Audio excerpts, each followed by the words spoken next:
อันนี้เป็นสถานีรถไฟลาวไทยกำลังจะไปสถานีรถไฟลาวไทยอยู่บ้านคำสวัสดิ์นครหลวงเวียงจันทร์นะพูดขี่ขึ้นไปพูดแหละ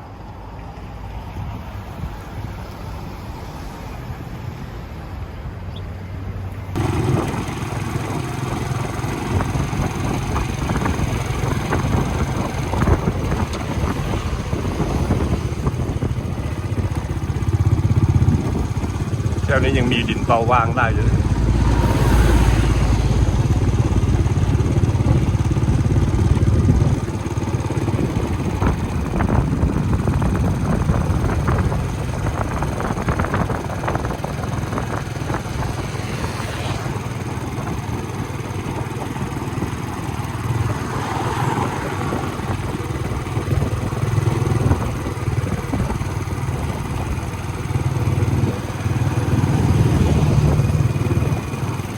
อันนี้จะแม่นวงเวียนอันนี้คันเลี้ยวซ้ายนี่ออกไปพูดไปทางนาควายมันไปทางส้มสง่านาควายคันเลี้ยวซ้ายนี่คันเลี้ยวขวาไปนี่ที่มันไปคันเลี้ยวซ้ายไปส้มสง่านะคือว่าอันนี้ที่มาทางสถานีลาวไทย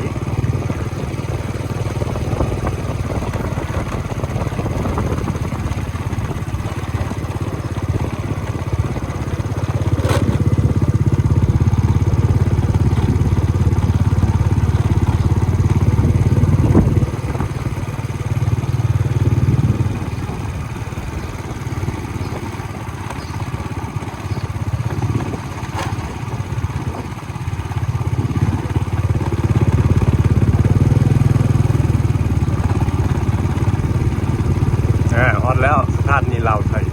สถานีรถไฟลาวไทยอยู่บ้านคำสวัสดิ์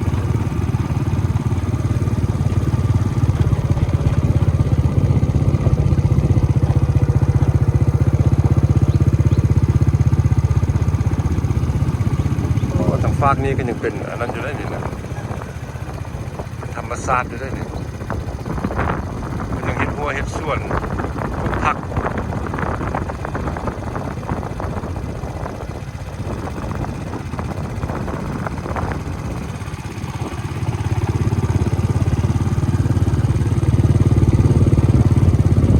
ฝั่งนี้ก็เป็นสถานีรถไฟลาวไทยแล้ว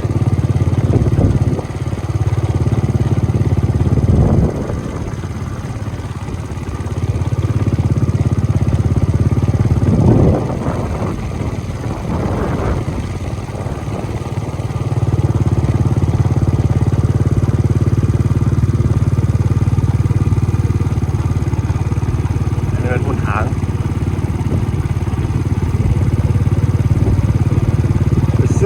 คนก็จะเป็นวงเวียนเนี่ย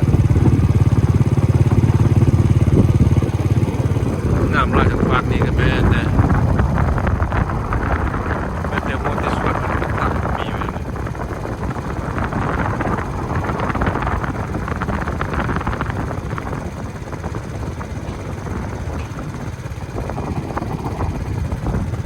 ยมาอันนี้ก็จะเป็นวงเวียน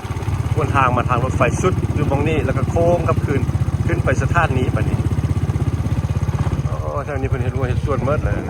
เป็นหัวส่วนประสาทส่วนมดปลูกผักงามลายยังเป็นธรรมชาติอยู่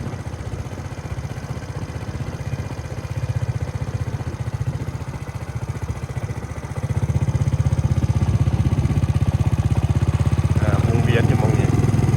โค้งกับคืนแล้วนี่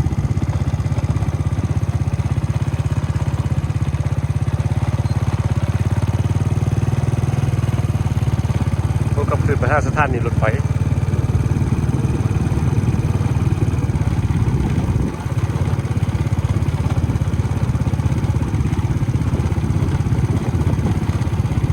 เข้าไปมองนี้กับมองจอดรถเดินลานจอดรถแต่ว่าคนมากับบ่หลายเพิ่นก็เลยมาจอดตรงที่อันนี้มันมองเอาคนขึ้นคนลงแล้วมองจอดโซ่ขาวตรงนี้นะ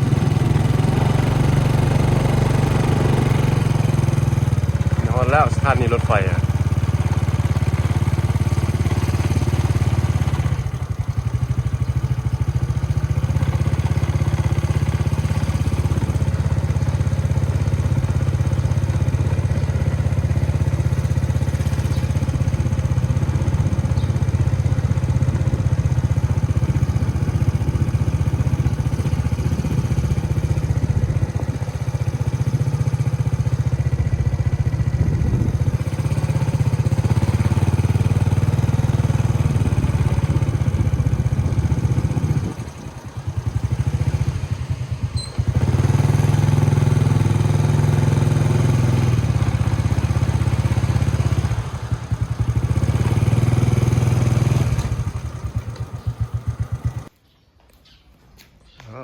างเข้าไปหา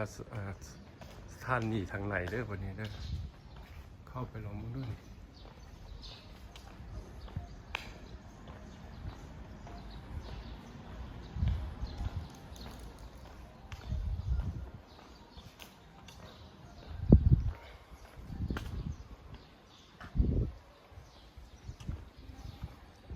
สถานี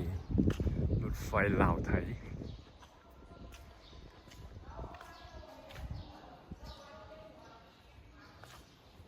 นี่มันร้านอาหารบ่อาหารเองเพิ่นเอาไม้มาเฮ็ดแต่ว่าบ่มีการบริการทั้งหมด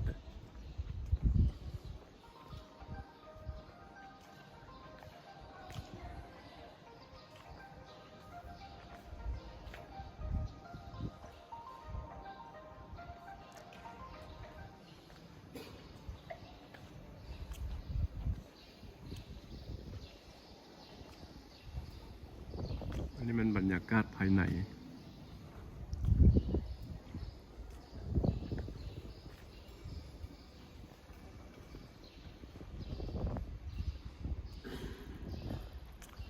เงียบเหงาบ่มีคน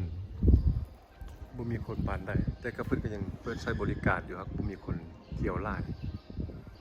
หรือว่ามายามช่วงพักการตอนนี้เพิ่นกำลังพักผ่อนกินข้าวเดี๋ยวท้ายรอบๆนี่ก็มีห้านอาหารเป็นบูธไว้บูธห้านอาหารอยู่แจนั่นอยู่แจนี่อันนี้เป็นพวกธนาคารพวกเปลี่ยนเงินแต่อันนี้ก็เป็นห้านอาหารก็บ่เชื่อว่าเป็นห้านอาหารอาจจะเป็นห้านกาแฟหรือพวกอาหารไวนั่นแหละกินแบบคัพป๊อปนูโดลส์พวกสแน็คส์กับพวกเครื่องดื่มค่อยมีคนไล่ไปเลย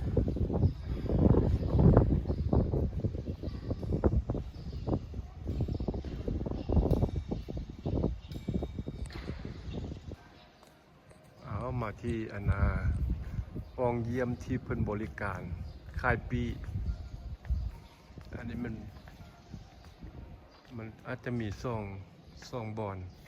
อันนี้เป็นบอนที่ว่าค่ายปีรถไฟลาวไทยแต่เบื้องนั้นอาจจะเป็นบอนค่ายปีรถไฟลาวจีน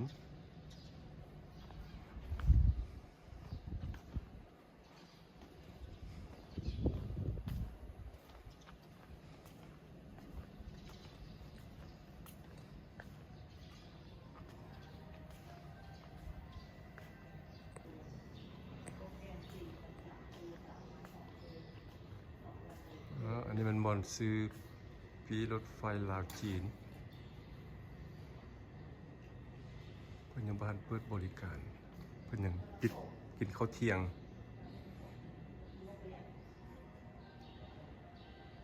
8 โมงครึ่ง51 โมงครึ่ง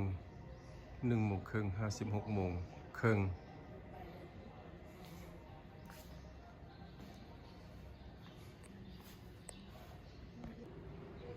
อันนี้ก็เป็นบอนซื้อปีรถไฟลาวไทยเพิ่นก็เวลาตอนเช้า8 โมงครึ่ง51 โมงครึ่งตอนแลง13 โมงครึ่ง58 โมงครึ่ง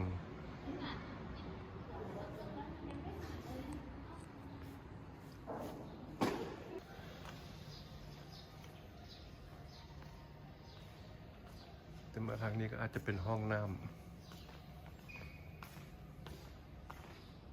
กว้างขวางแล้วก็เงียบเงาดีกว้างขวางเย็นดีไปเบิ่งห้องน้ำจะเป็นยังไงในห้องน้ำ